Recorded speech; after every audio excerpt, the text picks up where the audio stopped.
Hello दोस्त, नमस्कार। मैं सुमित, भारत न्यूज़ समस्तीपुर से। अभी हम आए हुए हैं झंझारपुर के एक गांव में। शायद इस जगह का नाम मोहना पड़ता है। और एक जनस्वराज पार्टी के तरफ से एक लोग मिले हमको। उन लोगों से थोड़ा सा पहले से जान पहचान थी। हम सोचे कुछ उनसे बात करके देखते हैं, तो चलिए हम उनसे बात करते हैं। जी, आप अपने बारे में कुछ बताइए। मेरा नाम गोपाल कुमार है और मेरा घर भिरहा पड़ता है, रोसड़ा प्रखंड के अंतर्गत, और ज़िला समस्तीपुर है। और मैं अभी उप सरपंच के पद पे हूँ और वर्तमान में हम जनसुराज से जुड़े हुए हैं। और जनसुराज में वाहिनी के रूप में हम झंझारपुर के कैंप में रह रहे हैं। जो लगातार ये 2 महीने से जो प्रशांत किशोर जी कैंप के प्रयास से हर गांव जनसुराज अभियान, हर घर जनसुराज पहुंचनी चाहिए, उस प्रयास में हम प्रशांत किशोर जी के साथ देने के लिए हम जनसुराज के कैंप में रह रहे हैं और झंझारपुर में अभी रह रहे हैं। प्रशांत किशोर जी अभी यहीं पे हैं? नहीं, प्रशांत किशोर जी यहाँ नहीं, प्रशांत किशोर जी पटना में है। आप लोग का कैंप यहाँ पे कितना दिन से है? मतलब मधुबनी ज़िले में लगभग 2 महीने से ऊपर हो गए, 2.5 महीने से मधुबनी ज़िले में कैंप है।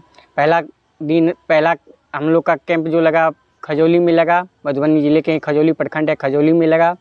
दूसरी बार हमारे कैंप बेनीपट्टी में लगा, फिर बासोपट्टी आए और अभी हम लोग झंझारपुर में हैं। इसी प्रकार से हम लोग का रोटे फिर आगे की प्रक्रिया पे आगे होगी कि आगे हमको क्या करना है। इस कैंप में कितने लोग हैं? इस कैंप में लगभग 100 लोग के समथिंग है। 100 लोग हैं? 100 लोग हैं। 3 महीना से यहाँ पे 100 लोग हैं? हाँ, 3 महीने से 100 लोग हैं। खाना पीना आप लोगों का? खाना पीना सब सारी कैंप की ही व्यवस्था है। उस कैंप की व्यवस्था में ही खाना पीना रहना सारी चीज़ मिलती है और कैंप के में ही रहते हैं हम लोग। प्रशांत किशोर जी आते जाते रहते हैं? प्रशांत किशोर जी आते जाते तो नहीं रहते हैं, लेकिन उनकी जो ऑनलाइन जो मीटिंग है उसके द्वारा वो हर वक्त हम लोग के कांटेक्ट में रहते हैं और उनकी के मार्गदर्शन में हम लोग काम करते हैं। और झंझारपुर कैंप में हमारे बड़े भैया हैं अभिषेक नरेंद्र जी, ये हैं, और अभिषेक भागलपुर, ये 2 बड़े भाई के रूप में अब यहाँ मधुबनी कैंप को देख रहे हैं और बड़ी अच्छी तरह से ये देख रहे हैं। और इनके अंदर में 100 लड़के काफ़ी खुशी के भाव से इनको सपोर्ट करते हैं और ये उस लड़के को सपोर्ट करते हैं और उन्हीं के माध्यम से आज हर घर जनसुराज पहुंच रहा है। मधुबनी के हर घर में जनसुराज पहुंच रहा है। प्रशांत किशोर जी अगर इतना खर्च कर रहे हैं, इसके पीछे कुछ न कुछ बहुत बड़ा रीजन होगा। प्रशांत किशोर जी खर्च कर रहे हैं, मान लें खर्च कर रहे हैं, बिहार के लोगों के भलाई के लिए खर्च कर रहे हैं। उसमें उनकी निजी स्वार्थ कहीं दिख नहीं रही है। अगर आज कोई व्यक्ति अगर ये बोले कि प्रशांत किशोर जी मुख्यमंत्री बनने के लिए ये प्रयास कर रहे हैं, तो ये निगेटिव थिंकिंग है, ये उस व्यक्ति की गलत सोच है। क्योंकि प्रशांत किशोर जी जो अभी कार्य कर रहे हैं वो अपने साथ साथ बिहार के ऐसे युवाओं को जिसकी सामाजिक राजनीतिक जीवन में आज तक कोई हस्तक्षेप नहीं थी, उस लड़के को सामाजिक राजनीतिक जीवन में आगे लाने का प्रयास कर रहे हैं और उस सार्थक प्रयास में वो अपना धन का सदुपयोग कर रहे हैं। देखिए, हम आपसे बात करने के बाद थोड़ा सा डीप में हम जाएंगे। बोलिए। आखिर उनका कुछ ना कुछ सपना होगा तभी तो वो खर्च कर रहे हैं। हाँ, सपना है प्रशांत किशोर जी का कि बिहार हमारा जो सबसे पिछड़ा राज्य है वो सबसे अग्रणी राज्यों में आए। जो आज बिहार के मजदूर दिल्ली, बम्बई, कलकत्ता कमाने के लिए जाते हैं, दिल्ली, बम्बई, कलकत्ता के लोग जब हमारे बिहार में आके कमाने लगेंगे, उस दिन हमारा सपना साकार होगा। और उस दिन हमने जो प्रयास कर रहे हैं वो प्रयास हम समझेंगे हमारा सफल हुआ। प्रशांत किशोर जी की बस एक ही इच्छा है, हमारा बिहार सबसे पिछड़ा है, वो सबसे अग्रणी राज्य बने। तो प्रशांत किशोर जी क्या करेंगे जो यहाँ का बिहार के लोग कहीं और पलायन न करें और अपने यहाँ काम करें और रहें? प्रशांत किशोर जी का जो एजेंडा है वो क्लियर है। सही लोग, सही सोच और सामूहिक प्रयास से बिहार में एक नई व्यवस्था बनानी चाहते हैं। इस व्यवस्था में रोजगार प्रत्येक जो भी आज 10 से 15 हज़ार रोजगार के लिए दिल्ली, बम्बई, कलकत्ता जाते हैं, उनके लिए उनके दिमाग में सारा कॉन्सेप्ट फिट है कि इस लड़के को कैसे बिहार में 10 से 15 हज़ार की रोज़गार दिया जाए और दिया जाए, तो वो कॉन्सेप्ट उनमें फिट है और वो देंगे, उसी पे वो वर्क कर रहे हैं। तो इसका मतलब वो चाहते हैं जो हम बिहार का मुख्यमंत्री बने? नहीं, उनका तो ये सपना है ही नहीं। लेकिन हम तो बहुत सारा ऐसा वीडियो देखे थे जिसमें वो बोले थे जो हम मुख्यमंत्री बनेंगे, बिहार का मुख्यमंत्री। ये है, सोशल मीडिया पे चलता है कि अब प्रशांत किशोर जी, हाँ, संगठन अगर जो प्रशांत किशोर जी जनसुराज बना रहे हैं, वो संगठन जब उनको बोलेगा कि नहीं आप ही मुख्यमंत्री होइएगा, वो उनसे प्रशांत किशोर जी से बड़ा प्रशांत किशोर जी का संगठन है। हाँ, संगठन के ही बात को फॉलो करेंगे। हाँ, लेकिन उसमें तो अभी चेहरा तो प्रशांत किशोर ही है। चेहरा तो है ही, सर्वे सर्वा चेहरा है वो। आप मुख्यमंत्री का चेहरे के रूप में उनको देखते हैं, हम उनको प्राइम मिनिस्टर के चेहरे के रूप में देख रहे हैं। अच्छा, तो आपको क्या लगता है जो मुख्यमंत्री, प्राइम मिनिस्टर तो बात की बात, आपको क्या लगता है जो प्रशांत किशोर जी मुख्यमंत्री बन जाएंगे? निश्चित 243 सीट पे हम चुनाव लड़ेंगे और 200 सीट बिहार में हम जीत के आ रहे हैं। क्या आपको क्या किए प्रशांत किशोर जी बिहार के लिए जो मुख्यमंत्री बन जाएंगे?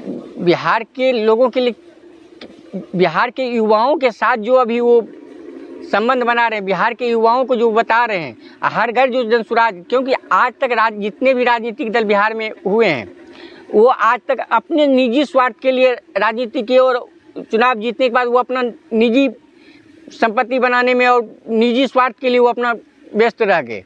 लेकिन प्रशांत किशोर जी इस उद्देश्य चले हैं कि हम बिहार के लोगों को लेकर राजनीति करेंगे, और जो उनका ये सार्थक रूप दिख रहा है कि बिहार के जो यंग युवा हैं वो आगे आ रहे हैं, प्रशांत किशोर जी से जुड़ रहे हैं। और प्रशांत किशोर जी, क्योंकि युवा ही देश और बिहार की तस्वीर युवा ही बिहार की और देश की तस्वीर बदल सकता है।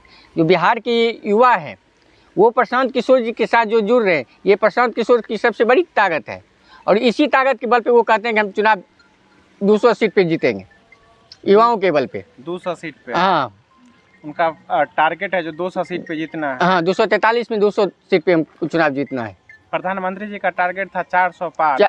हाँ, वो उन्होंने 234 पे हाँ आउट हो गए। बिल्कुल बिल्कुल। तो फिर आप कैसे ये बोल सकते हैं जो 200, ये अगर इनका टारगेट है, ये फर्स्ट बार अगर चुनाव लड़ेंगे विधानसभा का, 200 है, तो इनको 200 आ ही जाए और इनका मुख्यमंत्री बन जाए बिहार में। अगर मुख्यमंत्री नहीं बना तो फिर इनका क्या एजेंडा रहेगा? फिर 5 साल काई रगड़ना मंजूर है, फिर बिहार के लोगों को बताना मंजूर है, लेकिन किसी से गठबंधन करके सरकार बनाना।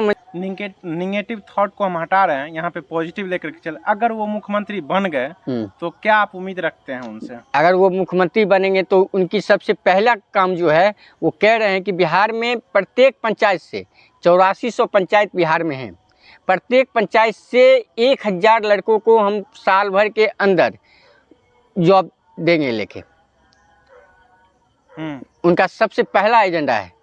और बिहार के युवाओं के लिए बहुत बड़ी खुशखबरी है। आज तक कितने राजनीतिक दल आए और गए, बिहार में शासन किए और गए, 15 साल 20 साल लालू जी भी राज किए, 15-20 साल से नीतीश जी भी राज कर रहे हैं, लेकिन कभी आज तक इन लोगों ने ये नहीं सोचा कि बिहार के युवाओं के लिए क्या किया जाए, कि बिहार के युवा बिहार में ही रह के रोजगार करे, बिहार के युवाओं को दिल्ली बम्बई पढ़ाई के लिए और कमाने के लिए, रोजी रोटी के लिए प्रदेश न जाना पड़े। आज तक किसी भी नेता की थिंकिंग में सोच ये नहीं आया। ये तो बहुत बड़ी आबादी है, 84 से 87 लगभग पंचायत है अपने बिहार में। हाँ, और बोल रहे हैं हर पंचायत से 1000 आदमी को लेंगे वो। हाँ, तो ये तो बहुत बड़ी आबादी हो गई ना? बिल्कुल बहुत बड़ी आबादी है। तो हम प्रधानमंत्री से भी अपेक्षा नहीं रख सकते हैं? बिल्कुल रख सकते हैं, क्योंकि हमारे यहाँ एक छोटी सी हम कहानी आपको बता रहे हैं, उतना तो हम नहीं बता सकते हैं, लेकिन जितनी बैंक में पूंजी, राज्य में जितना पैसा जमा होता है बैंकों में, उसका 70% पैसा जो है बिहार के लोगों को लोन के रूप में, बिजनेस करने के लिए ऋण के रूप में दिया जाता है। लेकिन 70% के बदले बिहार में मात्र 40% ही पैसा बिहार के लोगों को दिया जाता है और 30% पैसा हमारा अदर स्टेट में जाता है। हमारे यहाँ के लोग भी पलायन करते हो, हमारा पैसा भी यहाँ से बिहार से पलायन करता है, क्योंकि बिहार की सरकार जो उस पैसे का सही सदुपयोग बिहार में करे, वो उनके पास ये क्षमता नहीं है। जब अगला कैंप आपका कहाँ लगेगा? अभी तो झंझारपुर में है, आगे फिर बढ़ सकता है कहीं फुलपरास, कहीं भी उसी मधुबनी जिले में ही रहेगा कैंप।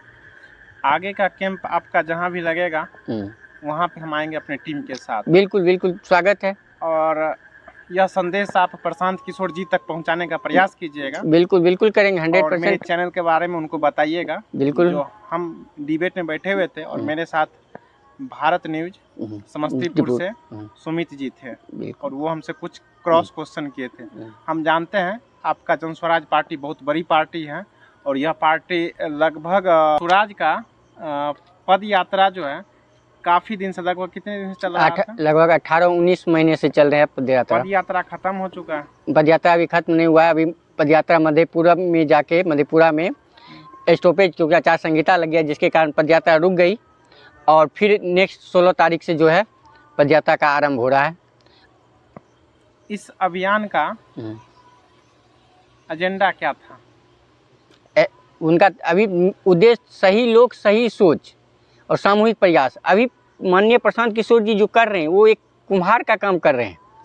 कुम्हार का काम होता है मिट्टी का बर्तन बनाना और प्रशांत किशोर जी सही लोगों को समाज से चुन के निकालने का काम कर रहे हैं।